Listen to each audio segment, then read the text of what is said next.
Hi, I'm Todd Cook. Welcome back to the kitchen for another episode of Polymer E-Club's Ask the Cook.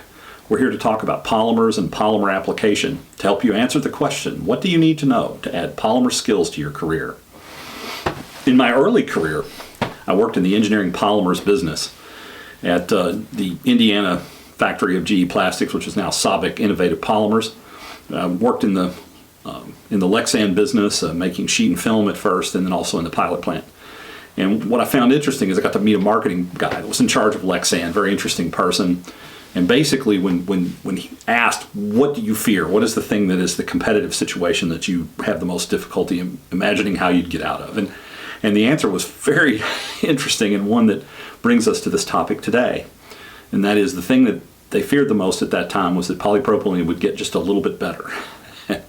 And why is that? Well, polypropylene is our subject matter for today's episode. And basically the reason why we want to talk about it is this is a very versatile polymer. This is a polymer that is made from polymerizing propylene, so it has the carbon chains and has methyl groups on each side. Depending on which direction the side branches go, you can get a number of different materials.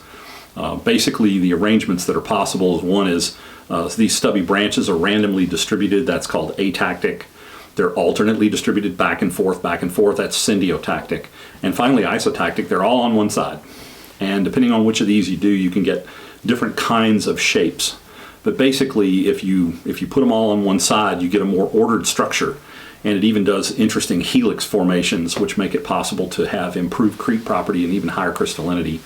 At Polymer E-Club, we say structure influences property.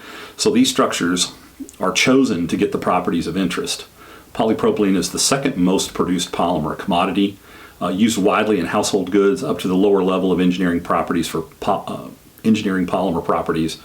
Advances in additives and catalysts have allowed the production of clear polypropylene and to produce very highly oriented bonds for creep resistance and high crystallinity. Engineering polymers still have their role, but polypropylene keeps improving. Knowing how the forms of polypropylene influence its properties and uses, that's working knowledge. Just what you learn when you watch us here at Polymer E-Club Ask the Cook. Don't forget to subscribe, like, turn on notifications, and even share if you appreciate the content. You can follow a link in the description to learn more about Polymer E-Club, our community, and how to get involved. I'm Todd Cook for Polymer E-Club Ask the Cook. Thanks for watching.